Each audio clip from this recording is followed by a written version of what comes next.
ජෙස්පේටයි පුතා අපි අද දෙවෙනිදා අප්‍රේල් මාසේ සර්ව බලධාරී දෙවියන් වහන්සේ මටත් ඔබටත් ලස්සන දවසක් දීලා තියෙනවා. අපි දෙවියන් වහන්සේව අදහන මිනිස්සු අපේ ඇදහිල්ල ප්‍රකාශ වන්නේ අපි උන්වහන්සේගේ වචනය විශ්වාස කරද්දී.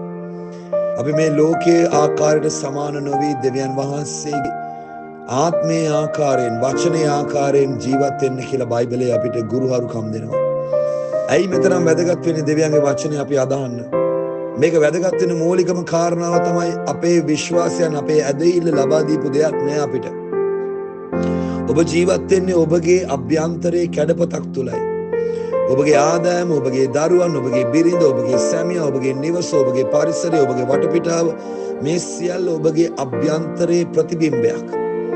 මොකද බයිබලයට අනුව මිනිස්සෙක් සිතන්නේ කෙසේද ඒ ආකාරයටම වන්නේය. ඉතින් මම ඔබට කියනවා බයිබලයේ අනුව තව සිතීමේ ක්‍රමයක්. ඔබට සුද්ධ ග්‍රන්ථයෙන් අධ්‍යයනය කරද්දී ඔබට තේරුම් යයි මේ බයිබලයේ පුරාවටම මනසට ආදේශකයක් තමයි දෙවියන් වහන්සේ වෑයම් කරන්නේ ලබා දෙන්න.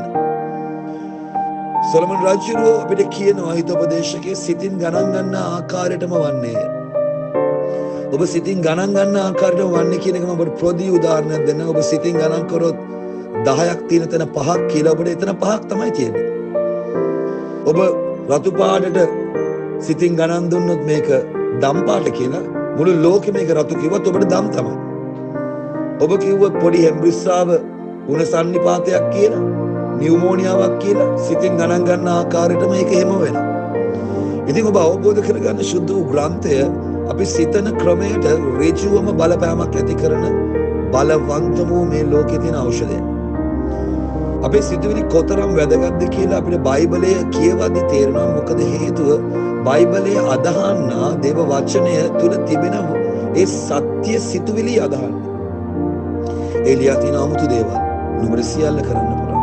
නුඹ සුවයි, නුඹ යනවා, නුඹ ඔසවනවා, නුඹට ලැබෙනවා, සපයනවා, නුඹ ආරක්ෂා කරනවා. මේ 아무තු දේවල්. මේ දේවල් අපගේ සිතට ගෝචර නැහැ. සිත විසින් ප්‍රතික්ෂේප කරනවා.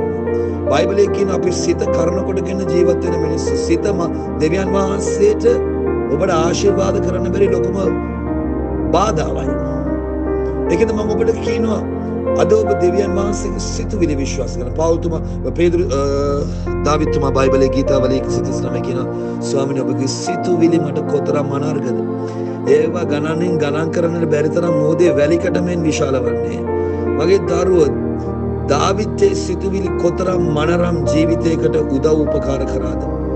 එක ස්ථානයක ක්‍රියාපොතේ බයිබලයේ කියනවා පාවුල් මාගේ සිතට ප්‍රිය වූ මනුෂ්‍යයා දාවිත් මට මුණ ගැසුණා කියලා.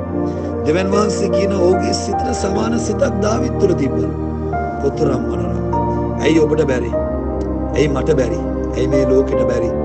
දෙවියන් වහන්සේගේ වචනය බයිබලයේ ජේසුස් වහන්සේ කියන මාගේ මනුෂ්‍ය ජීවත් වෙන්නේ රොටි වලින් නෙවෙයි මගේ මුඛයෙන් පිටවන වචනයෙන්.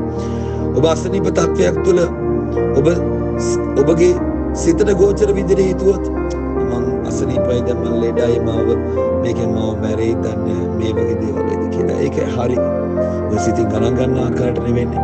නමුත් බයිබලයේ ඔබගේ ආත්මයේ ජීවනයේ තිබෙන සත්‍ය මාර්ගය ඔබ කියද්දි මේ අසනීපෙන් මම දැන් එළියට එනවා. මම නිරෝගී. මේක මට සාක්ෂියක්. මම මේකෙන් ගැලවෙනවා. මෙන්න මේ ආකාරයේ අර්ථ නිරූපණයක් ඔබගේ ජීවිත කොටාශය හැමතැනම ඔබට විදහා දක්වන්නට පුළුවන් අමුතුම ආකාරයේ බලවත් වූ වචන ස්වර්ණමය ලෙස බයිබලයේ තුල ලියලා තියෙනවා.